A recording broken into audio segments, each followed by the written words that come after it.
c'est bon, il travaille, Yann.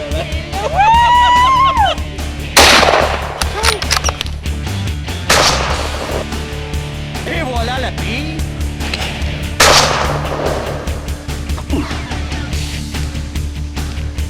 Je capote. Wow! Minute! C'est super hot, hein? Salut tout le monde, je voudrais ici vous introduire sur une technique que vous allez entendre de plus en plus parler. On va parler ici des salines, mais plus particulièrement des micro-salines. Puis pourquoi que je vais vous parler de plus en plus de l'efficacité des micro-salines? Bien, il y a deux raisons majeures maintenant. C'est qu'en faisant plusieurs, quand on parle de micro-salines, c'est de faire plusieurs salines sur un territoire au lieu d'en faire une grosse. Et la raison de ça, c'est que premièrement, entre les troupeaux, soit d'orignal ou de chevreuil, il y a des dominants. Que ce soit des mâles ou des femelles dominantes, bien, les cervidés, quand ils vont se rendre à un endroit bien précis, s'ils ont seulement qu'un endroit à faire, c'est les dominants qui en profitent le plus. Donc, ce qui arrive, c'est que ceux qui se font dominer ont moins accès à tous les nutriments, les oligo-éléments, les protéines qu'on va laisser sur une saline. Donc, ce que ça fait, c'est que bien souvent, les dominés vont s'en aller. Ils ne resteront pas sur votre territoire. Puis quand on fait une saline, on veut garder le plus possible nos cervidés-là. Donc, en faisant plusieurs petites salines, de micro-salines sur notre territoire, bien, les dominants vont aller à un endroit, mais les dominés vont avoir le choix d'aller à un autre endroit. Donc là, vous allez les garder sur votre territoire. Ça, c'est le premier avantage.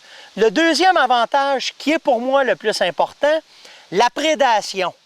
Et on a découvert que quand il y a simplement une saline à un endroit, bien, les prédateurs comme le coyote pour le chevreuil, l'ours pour l'orignal, puis le loup qui mange les deux, ils comprennent très bien que quand les femelles vont avoir leurs petits, dans les 2-3 semaines que les petits sont là, puis qu'ils se rendent à vos salines, parce qu'on fait les salines de bonne heure, donc on leur crée un achalandage à un endroit, bien, les prédateurs, ils vont se placer facilement sur un sentier, vont attendre, et là, vont détruire votre troupeau de cervidés.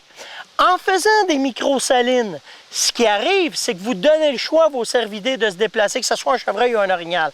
Donc, lui, ce qu'il fait, c'est que comme pour n'importe quel endroit, quand il va se nourrir, vient prendre son vent avec précaution, va s'assurer qu'il n'y a pas de prédateur et là, va se rendre. Tandis que si vous avez simplement une saline, le chevreuil et l'orignal n'ont pas le choix de se rendre là. En n'ayant pas le choix, le prédateur, lui, il va se placer, puis il va vous enlever vos petits. On a vu que sur des territoires qui avaient simplement des bonnes salines, des grosses salines, on perdait plus que 70% des veaux qui allaient là. Tandis qu'avec les micro-salines, on voit que 30% à peu près des jeunes vont se faire capturer par les prédateurs. Fait que c'est énorme sur un troupeau, sur un territoire donné. Et en terminant, bien, quand je vais faire une micro-saline, vu que maintenant, plus en plus de produits sont très concentrés, donc on n'a plus besoin d'en mettre énormément, souvent on va arriver avec à peine un 10 kg de produit, mais qui va valoir un 100 kg de sel, bien, quand vous allez faire vos salines, que vous allez choisir une souche comme celle-là, ce qu'on fait, vu que les produits sont plus concentrés, on va faire des trous avec une drille, avec une perceuse. Donc, on va se faire plusieurs trous. Et quand on va verser nos concentrés de nutriments, de minéraux, de sel, de calcium, bien, tout ça va rester plus dans la souche. Ça fait qu'avec la pluie, comme des bonbons, puis là, vous regarderez bien l'achalandage que ça va vous donner sur vos micro-salines et c'est sûr que là, votre troupeau va rester là et vous allez avoir du succès dans vos périodes de chasse.